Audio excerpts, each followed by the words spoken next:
Hi, and welcome to this live reading from Obedience by Liza Snow. And this is presented by Itsy Bitsy Book Bits. Prologue, Cassandra. The rope smelled like honey. Not cheap, overly processed honey, lifeless and left with no aromatics.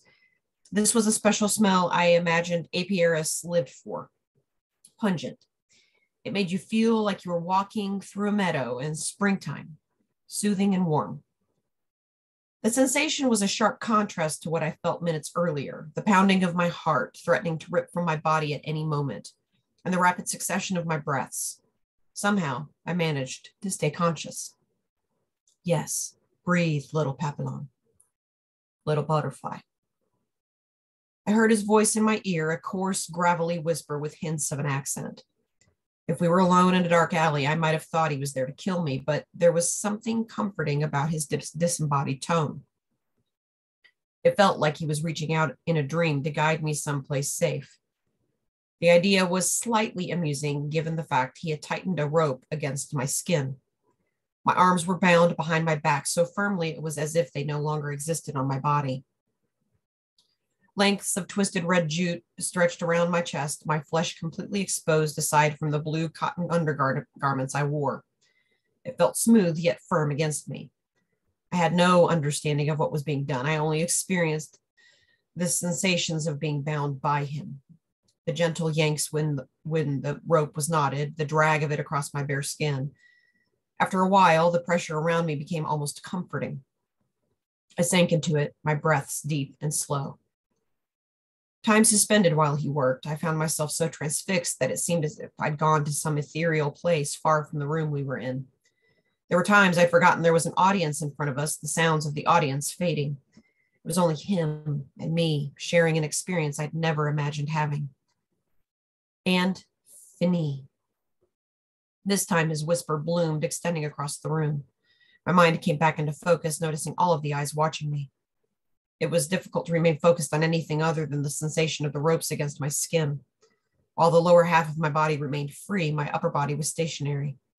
The only thing I could do was surrender. I had no choice, which made being watched the least of my concerns.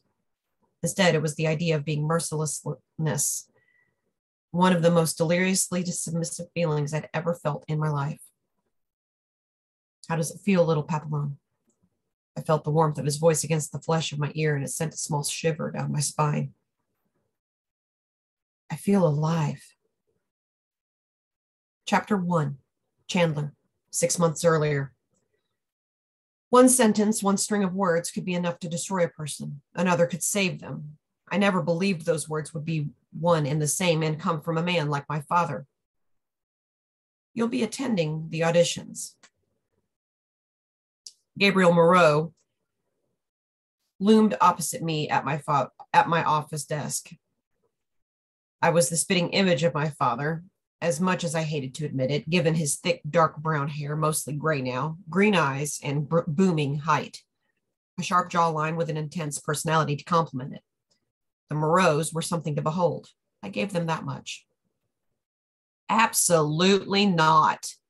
My voice rang across the length of my office, far more pronounced than I had intended. It was nestled in the corner of a hallway of the academy where I occasionally assisted with teaching and my other academic duties. Given my father owned the establishment, the position came with the territory. It was clear by how empty the room was that I spent little time there. There was nothing outside of a handful of old, worn furniture and a bookshelf with a few books inside, and the atrocious artwork that had come permanently affixed in the space. Several pictures of clowns in the most obscure poses and jarring colors. I fucking hated clowns. It wasn't a question, my father said, his gaze unwavering. He leaned forward, his green eyes locked onto mine. You're well aware of the responsibilities you have to this school, and to me. There's no discussion here. The last bit was said in a sinister manner. The man knew what kind of hold he had on me and used it to his every advantage. My voice started off loud, but I managed to calm myself. My head was thudding, the room spinning and a bit too bright for my liking. The annoying flicker of the fluorescent lighting above was starting to get to me. I haven't helped with student auditions in years. I wouldn't have any idea what I was doing. Your colleague Thomas has fallen ill, my father explained.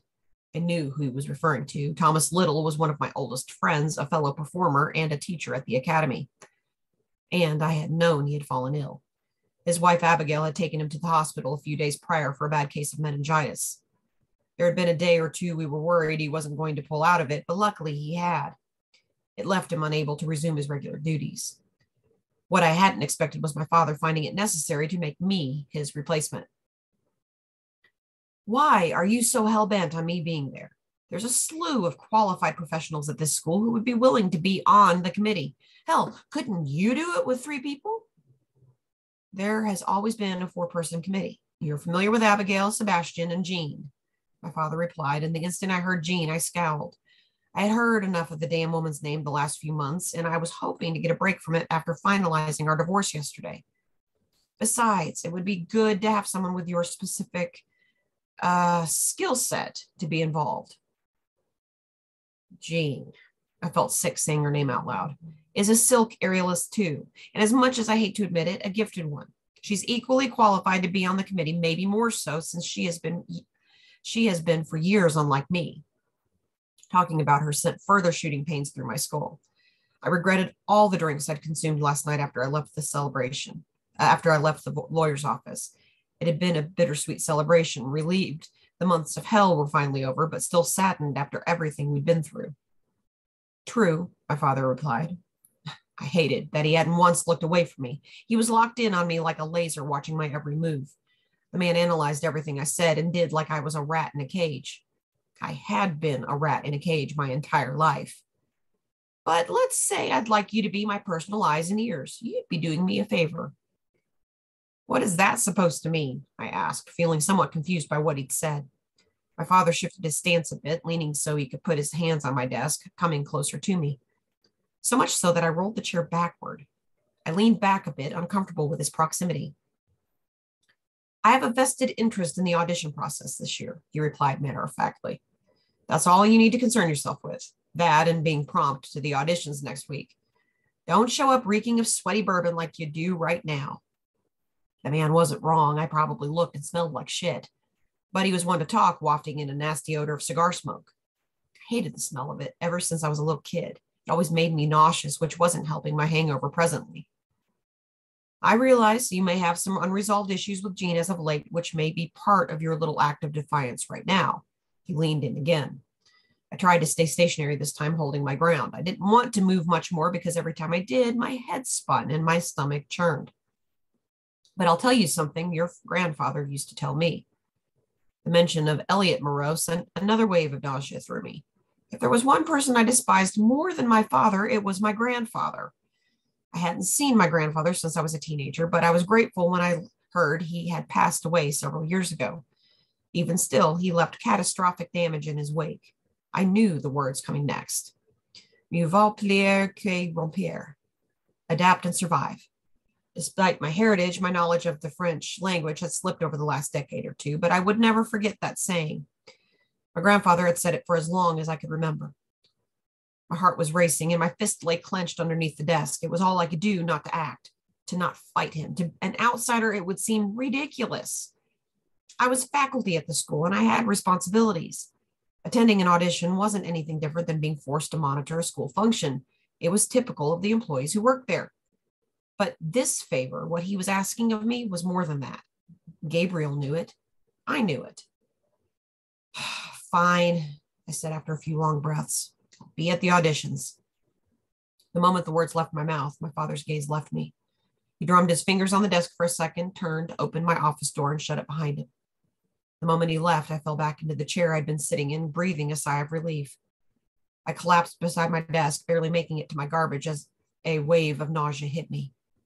My head pounded relentlessly until I managed to catch my breath again. I sat back, leaning against my desk, legs sprawled across the floor. I stared at one of the hideous pictures of the clown on my wall. It was befitting art for Le Revue Académie, as it had first been dubbed when it opened 50 years ago. It was now referred to as the Dreamers Academy, the world-class institution for circus arts. The French name my grandfather had chosen had become a distant memory, only recognized by those more immersed in its history. The eyes of the clown on the opposite wall stared down at me, haunting and hollow. His face twisted in a smile some might have found endearing or entertaining, but it only seemed sinister to me. All these pictures in my office were like mirages of the many faces of Gabriel Moreau, a clown disguised in paint, putting on a performance for the world. No one truly knew what lay underneath the facade. What the fuck did I agree to? I whispered to no one, burying my face in my hands. Tremblay Hall sat in the center of the Dreamers Academy campus in the small northeastern town of Agerfort, New York. The building was the centerpiece of the entire school and the oldest structure built almost a century ago. The establishments surrounding it were constructed later. The original building had been purchased by Elliot Moreau based on its French Gothic architectural style. The vaulted ceilings, flying buttresses, infamous gargoyles, and ornate decorations were all a part of the aesthetic. The other facilities had been built following the same example, so the entire academy seemed like you were stepping into mid-16th century France. While I'd always admired the architecture and the lush, tree-filled grounds the school sat on, my favorite part of the academy was the room in the center of the cross-shaped Tremblay Hall. Soleil Theater, or the Sun Theater, was a theater in the round, where the entire audience surrounded the stage. The style was chosen to resemble most traditional circus theater setups. Though I had spent the last 2 decades of my life performing underneath the canopies of circus tents, Soleil Theater had a charm like no other performance arena I had ever been in. Stained glass windows wrapped around 4 sections of the walls. Beautiful arches and towering ceilings were sunken and tiled with intricate pastel patterns. You could spend hours staring at the room, taking it all in. I'd done it so many times over the years. It was the perfect place to showcase some of the world's most prestigious circus talent. Today, however, had been an exception. Out of the few dozen students who had already auditioned, hardly any had shown enough talent to inspire me. They'd been average, cut out for state fair shows or small city performances, nothing elite, nothing our academy stood for. We were the eyes of the circus world, the premier academy for performing arts. Many students flocked to the Dreamers Academy purely because it housed some of the best instructors in the country, most of whom also worked at the neighboring Cirque du Lit, including the colleagues sitting with me on the audition panel that morning.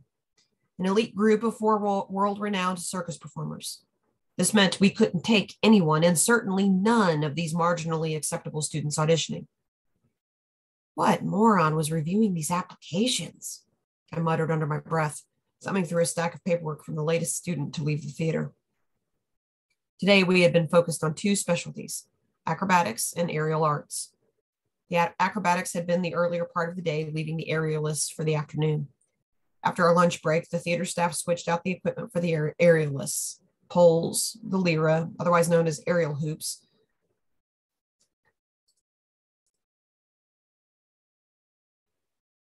hammocks, straps, and my personal favorite and specialty, the silks, had been stationed in the center of the stage, along with protective mats along the floor. The last gentleman, who had been performed primarily with silks, had been somewhat decent. Still, it was nothing I couldn't teach a freshman high schooler with an ounce of athletic ability in a few lessons. It was far from exceptional, far from what I was looking for. That moron was me, a voice said from beside me, apparently having heard my muttering. Sebastian Taylor was presently looking down at his own paperwork from the last audition, scrutinizing something in his resume. His short brownish blonde hair was styled a bit messily, and his warm brown eyes were flitting back and forth behind a pair of forest green reader glasses hanging off of his nose. I liked him. Jonathan James. Catchy name, too. He had some promise, I think, just needs a bit of coaching. Sebastian had been assisting at the Dreamers Academy and a ringmaster with my grandmother, Lily's circus, since I'd started performing decades ago. He'd been around for so long that he'd been great friends with my grandmother while she'd still been alive. I frowned. I don't think we're letting students in based on your affinity with their names, Sebastian. I stacked the kid's paperwork to my right in the large pile of those who had already attended today. I had written a resounding no on the top with a red pen. A disappointing sigh came from the other side of me. When I glanced over, the curly red-haired woman with light blue eyes was smiling, shaking her head. Sebastian's right, you know, Abigail Little replied with her usual warm tone. You're being a little too harsh on these poor kids. They're nervous as can be. Don't you remember how nervous you were when you first started out? Or was it too long ago? Sebastian chimed in. There was a laugh on the other side of Abigail, and I noticed my ex-wife, Jean Tremblay, was laughing and shaking her head. I shot Sebastian a look, knowing full well he was aware I didn't like people mentioning my age. A fact I'm sure Jean was taking pleasure in. I was well aware I had gotten into my 40s. I didn't need further reminding. Oh, I hit a nerve, Sebastian grinned at me. You're never going to shake this foul mood about having to fill in for Thomas, are you? The mention of Thomas and my required attendance at this event brought my mind back to my father and our conversation the previous week. He said I was supposed to be his eyes and ears. I'd been so focused on trying to do the task at hand, selecting worthy talent, I'd almost forgotten my father's desire to have me here. It had likely been for a larger purpose than just to replace Thomas. How is Thomas doing? I decide not to dwell on my thoughts for too long, turning my attention to his wife Abigail sitting beside me. She was busy finishing a few notes on her papers before putting them into her organized stack. Abigail glanced at me, frowning a bit. Still not feeling the best, I'm afraid. I feel so bad for him. It's been almost 2 weeks now. Thomas had made it home from the hospital, able to be in his own bed and familiar surroundings. I hadn't been able to visit him since he'd made it home. He's on the mend, at least. The doctor says another week or so and he should be back to normal. He's already a mess. You all know how he is, wanting to get back on his feet, always trying to keep up with you. Abigail smiled at me. Thomas, Abigail, and I had been friends for over a decade now. They'd come from Las Vegas, Nevada to work for Cirque du Soleil and teach at the academy. The pair were two of the nicest, gentlest souls on the face of the planet. Not the types you'd expect to perform fire and danger acts for a living, a fact which generally blew minds. Even with Thomas and I having wildly different career choices, we still competed with one another anyway, over something or other. It was a friendly competition, of course, but a death match nonetheless. Abigail pulled another stack of papers forward, and I noticed when she did, much to my relief, it was the final set of paperwork in the pile we'd gone through. At least after this, we'd be through for the day, only to do it again for the next 2 days. Oh, I know this act, Abigail exclaimed, and I watched her eyes grow wide and her smile spread across her face. I thought she was auditioning today. Thomas will be sad he doesn't get to see her. Abby turned her focus on me, still beaming. You're going to love her, Chandler. She's been a big fan of yours since she was little. I turned my focus back to the final paperwork in front of me, pulling it into view. Sebastian had done the same beside me, and at the far end of the table, so had Jean. I thumbed through the pages, glancing over her resume, educational background, and some performances and shows she'd been in over the last few years. Truthfully, it was nothing spectacular. She'd attended a state school in Nevada for her undergraduate degree and participated in a handful of off-the-strip performances near Las Vegas. Nothing memorable. For a moment, I thought to question Abigail. I assumed her familiarity with the applicant had swayed her judgment a little. Still, her performance, not the words on these pages, would be the deciding factor. As I was about to turn and call for the last auditioner to enter, I noticed someone walk straight past the desk set up in the audience facing the aerial equipment. A young woman in her 20s. She focused straight ahead and was making every effort to look calm and composed, but it was clear to see she was trying very hard. I could see her breathing and bits of perspiration on her face. She had likely been pacing up and down the halls outside. The woman's honey brown hair had been pulled up in a neat ponytail. She walked up the steps onto the stage, taking her place in front of the equipment and turning to face us. Abigail gave a friendly wave, and the young woman's stoic, rigid demeanor softened. She gave a little wave back and shook her body a bit, likely trying to relieve herself of some of the nerves she was feeling. Go ahead and tell us your name and a little about yourself. Jean had been the one to speak, and I glanced at her. She had tucked some of her blonde hair behind her ear, and her blue eyes honed in on the young woman on the stage. Like myself, Jean had taken a vested interest in the auditions as she was also a silk aerialist. She would teach these students in the fall. My name is Cassandra Blackstone, the woman replied, nodding at my ex-wife. I'm 25 years old, from Las Vegas, Nevada. I graduated this spring with honors. I'm here to audition for the aerialist program. Blackstone. The name sounded familiar. When I thought about it, I realized it was the famous Blackstone Magician Act, a show I'd seen several times over the years and admired. I wonder if she was somehow related to the husband and wife duo. Why do you want to become an aerialist? Jean asked, placing her arms on the desk and leaning forward. I focused back on Cassandra in time to see her eyes shift to look straight at me. Though I couldn't make them out distinctly, they appeared hazel and were big and wide, accentuating her face. Because of Chandler Moreau, she replied simply. The way she was looking at me was terribly distracting. I found I couldn't look away from her, a little chill washing over me. I've followed your performances since I was in middle school. Ever since I saw you do a kamikaze drop at your traveling show in San Francisco, it's all I've ever wanted to do. To perform the move as flawlessly as you did in the show you did it with. I realized she mentioned the circus I'd been a part of for the last 2 decades. My grandfather, Elliot, bought the circus for my grandmother, Lily, shortly after he acquired the Dreamers Academy. Cirque du Lee? I found myself asking Cassandra, and she nodded. The kamikaze drop she'd been referring to and the specific show it had occurred at had been interesting to say the least. My ability to do one of the most difficult aerial silk drops was well known, but that particular show had been a special case. At the last minute, Sebastian and I decided to change up some of the choreography. The entire sequence had been different for that one case. Not everyone knew that information nor cared to. She'd surprised me, to say the least. I wasn't quite sure how it made me feel. Anyway, that's why I'm here, Cassandra said, her voice a little shaky. She was clearly still nervous, and talking to me had made her more so. She turned her focus from me, looking beside me at Abigail. How is Thomas doing? He's on the mend, Abigail replied, smiling softly at her. He's so sorry to have missed this. We'll tell him about it later when you're over.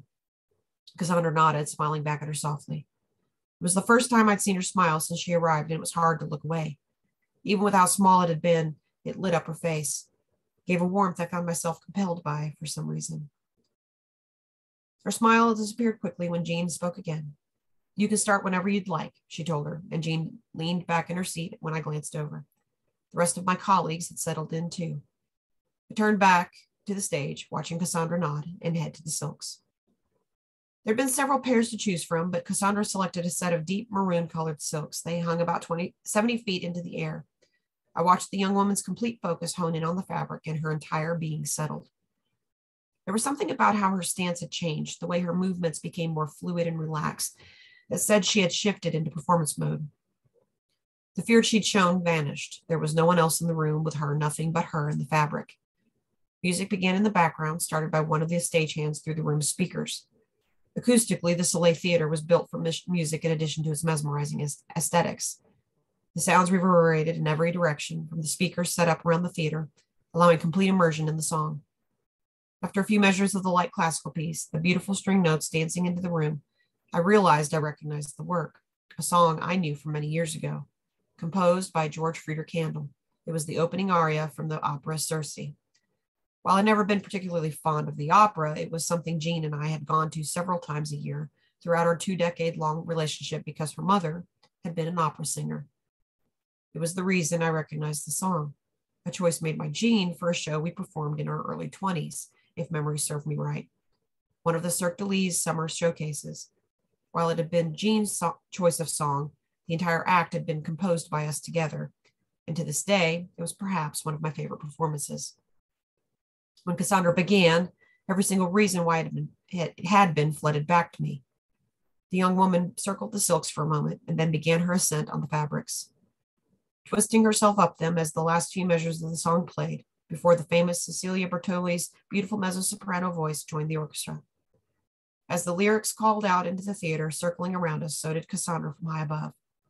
I watched as she executed the first drop with absolute precision, like I'd been in a dream watching the performance from all those years ago all over again, watching her twist and circle, dropping down into the movement known as the Rainbow Marshenko, similar to an upside-down split, something Jean was famous for. While I was so used to technicalities, having lived and breathed them for decades, something shifted inside me. The names, the little nuances of each of the steps to execute Cassandra's routine disappeared in my mind.